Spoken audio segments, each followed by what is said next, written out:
NDA ದೋಸ್ತಿಗಳಿಗೆ ಈ ಬಾರಿ ಕೇಂದ್ರ ಬಜೆಟ್ ನಲ್ಲಿ ಬಂಪರ್ ಆಫರ್ಗಳು ಸಿಗಬಹುದು ಅಂತ ನಿರೀಕ್ಷೆಗಳಿತ್ತಲ್ಲ ನಿರೀಕ್ಷೆಗಳೆಲ್ಲ ಫುಲ್ಫಿಲ್ ಆಗಿದೆ. ಆಂಧ್ರಪ್ರದೇಶ ಮರು ನಿರ್ಮಾಣ ಕಾಯ್ದೆ ಜಾರಿಯನ್ನ ತರಲಾಗಿದೆ. ಹಾಗೆಯೇ ಅಮರಾವತಿ ಅಭಿವೃದ್ಧಿಗೆ 15,000 ಕೋಟಿ ಹಣವನ್ನ ಕೇಂದ್ರ ಸರ್ಕಾರ ಮೀಸಲಿಟ್ಟಿದೆ. ಜೊತೆಗೆ ಆಂಧ್ರದಲ್ಲಿ ಮೂಲ ಸೌಕರ್ಯಕ್ಕೆ ಅಗತ್ಯ ಅನುದಾನಗಳನ್ನು ನೀಡಲಾಗಿದೆ. ದೋಸ್ತಿಗಳಿಗೆ ಬಂಪರ್ ಯಾವ ತರ ಆಂಧ್ರದಲ್ಲಿ ಸಿಕ್ಕಿದೆ ಅಂತಂದ್ರೆ ಆಂಧ್ರ ಮರು ನಿರ್ಮಾಣ ಕಾಯ್ದೆ ಜಾರಿಗೆ ತಂದು ಅಮರಾವತಿ ಅಭಿವೃದ್ಧಿಗೆ ಅಂತ ಹೇಳಿ 15,000 ಕೋಟಿ ಹಣವನ್ನ ಮೀಸಲಿಡಲಾಗಿದೆ.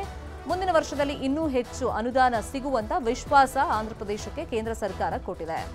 ಪ್ರಮುಖವಾಗಿ ಮೂಲ ಸೌಕರ್ಯಕ್ಕೆ ಅಗತ್ಯವಾದಂತಹ ಅನುದಾನಗಳನ್ನು ನೀಡಲಾಗುತ್ತೆ. ವೈಜಾಗ್ ಹಾಗೆಯೇ ಚೆನ್ನೈ ಕೈಗಾರಿಕಾ ಕಾರಿಡಾರ್ಗೆ ಹಣವನ್ನ ಮೀಸಲಿಡಲಾಗಿದೆ. ಬಿಹಾರ ಹೈವೇ ಯೋಜನೆಗೆ ಅಂತ ಹೇಳಿ 26,000 ಕೋಟಿ ಹಣವನ್ನ ಮೀಸಲಿಡಲಾಗಿದೆ. ಬಿಹಾರದಲ್ಲಿ ಪ್ರವಾಹ ನಿಯಂತ್ರಣಕ್ಕೆ ಅಂತ ಹೇಳಿ 11,500 ಕೋಟಿ ಹಣವನ್ನ ಮೀಸಲಿಡಲಾಗಿದೆ.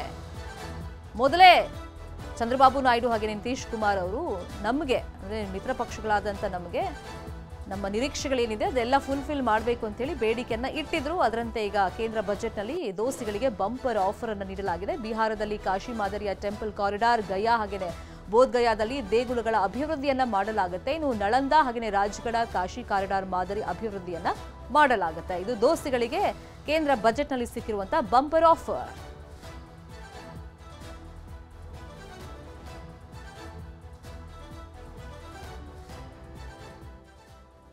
ಬಜೆಟ್ ಈಗ ಮಂಡನೆ ಆದಮೇಲೆ ಸಹಜವಾಗಿ ಜನಸಾಮಾನ್ಯರಿಗೆ ಕುತೂಹಲ ಇರೋದು ಯಾವ್ದ್ರದ್ದು ರೇಟ್ ಜಾಸ್ತಿ ಆಗುತ್ತೆ ಯಾವ್ದ್ರದ್ದು ರೇಟ್ ಕಮ್ಮಿ ಆಗುತ್ತೆ ಅಂತ ಒಂದು ಕುತೂಹಲ ಇದ್ದೇ ಇರುತ್ತಲ್ಲ. ಅದಕ್ಕೀಗ ಉತ್ತರ ಅಫ್ಕೋರ್ಸ್ ಸಿಕ್ಕಿದೆ ಬಜೆಟ್ ಮಂಡನೆ ಆದಮೇಲೆ.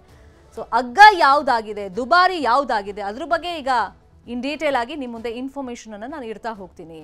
ಈಗ ಮಾರ್ಕೆಟ್ ವ್ಯಾಲ್ಯೂ ಅಂತ ಚಿನ್ನ ಅಂತ ಬಂದಾಗ ಚಿನ್ನದ ಬೆಲೆ ದುಬಾರಿ ಆಗ್ತಾ ಇದೆ ದಿನದಿಂದ ದಿನಕ್ಕೆ. ಹಾಗಾಗಿ ಚಿನ್ನದ ರೇಟ್ ಏನಾಯ್ತು ಅಂತೇಳಿ ಮಹಿಳೆಯರಿಗೆ ಒಂದು ಕುತೂಹಲ ಇದ್ದೇ ಇರುತ್ತೆ. ಚಿನ್ನ, ಬೆಳ್ಳಿ, ಪ್ಲಾಟಿನಂ, ಕ್ಯಾನ್ಸರ್ ಔಷಧಿಗಳು ಇದೆಲ್ಲ ಇಳಿಕೆ ಆಗಿದೆ. ಕಸ್ಟಮ್ ವ್ಯಾಲ್ಯೂನ ಇಳಿಕೆ ಮಾಡಿದ್ದಾರೆ. ಪ್ಲಾಟಿನಂ, ಖನಿಜ ಉತ್ಪನ್ನಗಳು, ಮೊಬೈಲ್ ಅಗ್ಗವಾಗುತ್ತೆ. ಚರ್ಮದ ಉತ್ಪನ್ನಗಳ ಬೆಲೆಯು ಅಂದ್ರೆ ಲೆದರ್ ಐಟಮ್ಸ್ ಕೂಡ ಅದ್ರ ಬೆಲೆನೂ ಇಳಿಕೆ ಆಗುತ್ತೆ.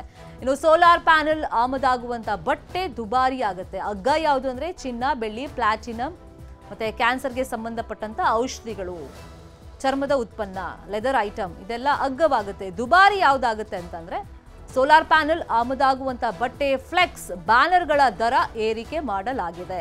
ಪರಿಸರಕ್ಕೆ ಮಾರಕವಾಗೋದ್ರಿಂದ ತೆರಿಗೆಯನ್ನ ಜಾಸ್ತಿ ಮಾಡಲಾಗಿದೆ. ಇದೆಲ್ಲವೂ ಕೂಡ ದುಬಾರಿ ಆಗುತ್ತೆ ಇನ್ನು ಮೇಲೆ. ಈಗ ದಿನನಿತ್ಯ ನಮಗೆ ಬೇಕಾಗಿರೋದು ಅಫ್ಕೋರ್ಸ್ ಈಗ ಗಾಳಿ ನೀರೆಲ್ಲ ಮುಂಚೆ ಬೇಕಾಗ್ತಿತ್ತು ಇಂಪಾರ್ಟೆಂಟ್ ಆಗಿ. ಇವಾಗ ಮೊಬೈಲ್ ತುಂಬಾ ಇಂಪಾರ್ಟೆಂಟ್ ಆಗ್ಬಿಟ್ಟಿದೆ. ಮೊಬೈಲ್ ಸ್ವಲ್ಪ ಅಗ್ಗ ಮಾಡಿದ್ದಾರೆ. ಚಾರ್ಜರ್ ಬೆಲೆನೂ ಅಗ್ಗ ಆಗಿದೆ. ಇನ್ನು ಚಿನ್ನ, ಬೆಳ್ಳಿ, ಪ್ಲಾಟಿನಂ, ಕ್ಯಾನ್ಸರ್ಗೆ ಸಂಬಂಧಪಟ್ಟಂತ ಔಷಧಿಗಳು ಇವೆಲ್ಲ ಅಗ್ಗವಾಗಿದೆ. ಇದರ ದರ ಕೊಂಚ ಮಟ್ಟಿಗೆ ಇಳಿಕೆ ಆಗಿದೆ. ದುಬಾರಿ ಆಗಿರುವಂಥ ಐಟಮ್ಸ್ ಅನ್ನ ನಾವು ನೋಡ್ತಾ ಹೋಗೋದಾದ್ರೆ ಪರಿಸರಕ್ಕೆ ಯಾವುದೆಲ್ಲ ಮಾರಕವಾಗುತ್ತೆ ಅಂತ ವಸ್ತುಗಳ ತೆರಿಗೆಯನ್ನ ಹೆಚ್ಚಳ ಮಾಡಲಾಗಿದೆ. ಸೋಲಾರ್ ಪ್ಯಾನೆಲ್ ಆಮದಾಗುವಂತ ಬಟ್ಟೆ ಇರ್ಬೋದು, ಫ್ಲೆಕ್ಸ್, ಬ್ಯಾನರ್ ಹೀಗೆ ಪರಿಸರಕ್ಕೆ ಮಾರಕವಾಗುವಂತ ವಸ್ತುಗಳ ಮೇಲೆ ತೆರಿಗೆ ಹೆಚ್ಚಳವನ್ನು ಮಾಡಲಾಗಿದೆ.